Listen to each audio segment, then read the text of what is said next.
10월 2일 목요일 영적 결실을 위한 가정예배를 시작합니다.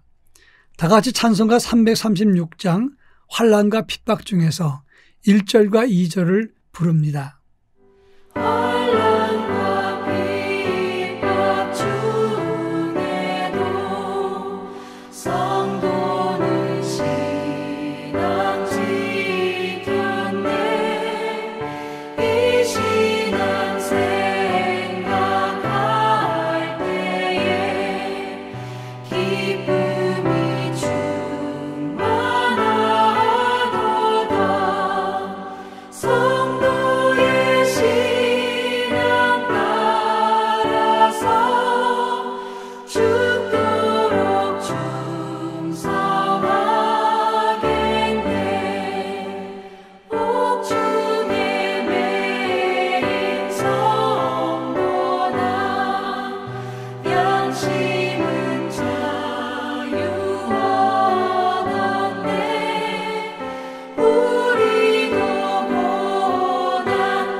이 시간 우리에게 주시는 하나님 말씀은 요한계시록 2장 8절로 11절입니다.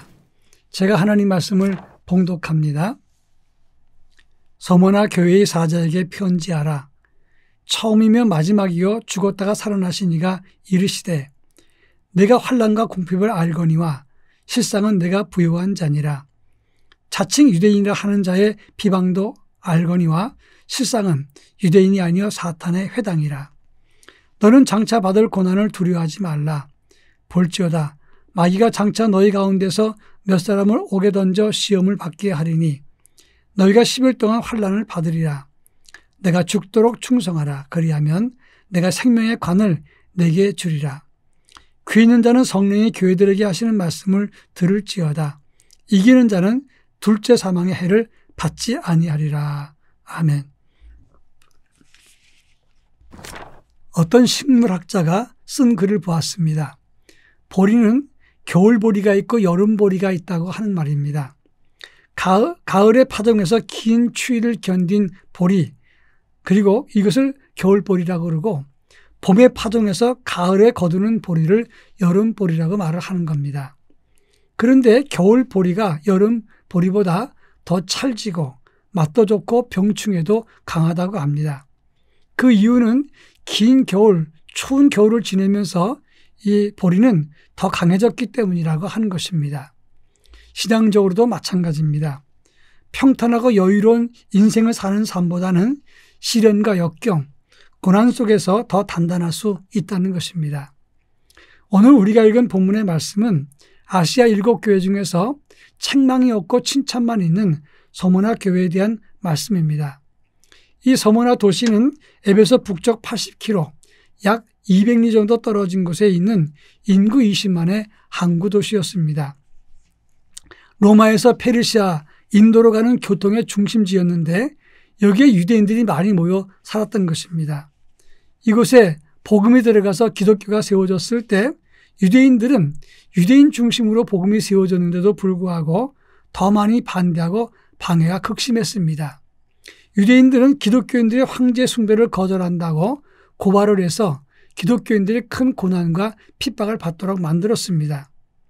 그러나 서머나 교회는 끝까지 믿음을 지켰기 때문에 하나님 앞에서 그들은 예수님의 칭찬을 받게 된 것입니다. 이 서머나 교회의 대표적인 인물이 폴리갑이라고 하는 그런 교부인데 86세까지 믿음을 지키면서 화형당하면서 순교를 당했습니다. 예수 안 믿겠다가 한 번 빈말이라도 하면 풀어주겠다고 했습니다. 근데 폴리갑은 내가 86세까지 살 동안 한 번도 주님은 나를 배반하지 않았는데 내가 어찌 배반하리요. 끝까지 고집을 피우고 믿음을 지키다가 순교했다고 하는 것입니다. 이 본문을 통해서 서머나 교회가 어떤 시련이 있었는지 그들이 어떻게 믿음을 지켰는가를 함께 살피겠습니다. 먼저 그들이 받은 시련이 무엇인가? 9절 말씀을 보니까 9절에 이렇게 말씀하고 있습니다. 내가 내 환난과 궁핍을 알거니와 실상은 내가 부유한 자니라. 이렇게 말씀했습니다. 여기서 그들이 받은 시련은 환난과 궁핍이었습니다.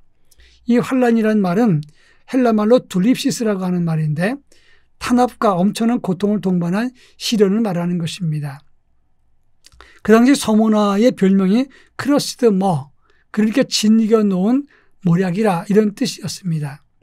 그러니까 그들이 만났던 환난이 모략, 쓰디쓴 모략을 짓이겨 놨으니 얼마나 더 고통스럽고 쓰겠습니까?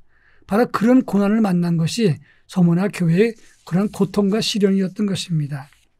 그런가 하면 두 번째가 궁핍이었는데 푸토케이아란 말은 경제적인 어려움을 말하는 것이 아닙니다. 믿음을 지키다가 극심한 경제적인 고통에 빠지는 것을 말하는 것입니다. 사실 이 서모나 도시는 경제적인 여유가 있는 풍요로운 도시였습니다. 그런데 기독교인들은 하나님을 섬긴다는 이유 때문에 재산을 몰수당하기도 하고 경제적으로 상거래를 할 수가 없었습니다. 그러니까 재산이 있어도 상거래가 되지 않으니까 눈 뜨고도 굶게 되고 또 고통스러운 가난을 경험하게 되고 있는 재산도 뺏기게 된다고 하는 것입니다. 바로 우리가 제대로 바른 믿음을 지킬 때 이런 시련을 만날 수 있다는 것입니다. 그런데 그런 그들에게 하나님은 어떻게 하셨을까? 9절에 보면 예수님 말씀하십니다. 내가 내 환난과 궁핍을 알거니와 실상은 내가 부유한 자니라 그랬습니다. 여러분, 하나님은 고통과 시련 그리고 믿음 때문에 그 고통과 어려움을 만나는 것을 아신다고 분명히 말씀하고 있습니다. 그리고 지금 너희가 가난하고 고통을 겪지만 실상은 너희는 부유한 자라 이렇게 예수님이 말씀했습니다. 이 세상적으로는 가난과 비천해집니다. 그러나 믿음 때문에 가난과 비천해지는 것은 그것으로 끝나는 게 아닙니다. 하나님 앞에서 가장 존귀해지고 그리고 부유한 자가 되는 것입니다. 믿음 때문에 가난해질 수 있고 비천하고 초라해질 수 있습니다. 그러나 끝까지 주님을 바라보고 고난을 견디고 이기는 사람, 우리 주님은 다 아십니다. 그리고 그들에게 하늘의 부요와 풍성함을 주신다고 약속하고 있습니다. 이제 마지막으로 10절의 말씀 보면 너희가 10일 동안 환난을 받으리니 죽도록 충성하라.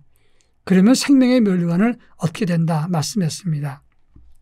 여기서 10일 동안이라 그랬는데 이 10일 동안이라는 말은 정해진 기간이라 그런 뜻입니다. 이 고난의 기간이 길 수도 있고 짧을 수도 있겠지만 기간은 정해진 것입니다. 그 기간이 지나면 더 이상 원수마귀는 우리에게 손댈 수 없다는 것입니다. 그러니 지금 당장 힘들고 어려워도 끝까지 충성할 때 생명의 관을 쓸게 된다는 것을 말하고 있는 것입니다.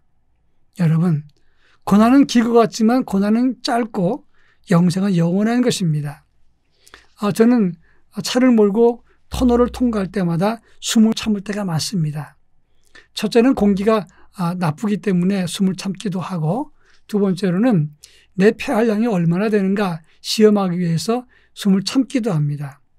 근데 숨을 참고 전속력으로 터널을 통과하면 빠르게 가는데도 차가 느린 것처럼 느껴집니다. 그렇습니다. 우리가 고난을 만났을 때는 우리 주님이 우리를 급속도로 빠른 속도로 데리고 가지만 우리는 더디다고 느낄 때가 많은 것입니다. 그럴 때 어떻게 해야 되겠습니까? 터널 끝을 봐야 됩니다. 터널 안을 보면 절망스럽지만 터널 끝을 보고 저 환한 끝을 바라보면 그때까지 참으면 된다는 위로가 생기게 되는 것입니다. 우리 모두 고난과 역경 속에서 서머나 교회가 가졌던 그 믿음을 이기는 참된 열매가 가득한 믿음의 인내를 갖는 영성을 가질 수 있기를 바랍니다. 그래서 서머나 교회처럼 칭찬받는 믿음이 되기를 축원합니다. 기도합니다. 사랑 많으신 하나님 아버지, 고난과 역경이 극심했던 서머나 교회가 환난과 궁핍이 있었습니다. 그러나 그들은 끝까지 참고 견디어서 생명의 관을 쓰게 되었습니다.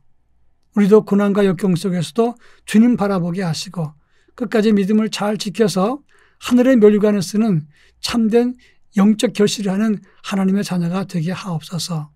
예수님의 이름으로 기도합니다. 아멘.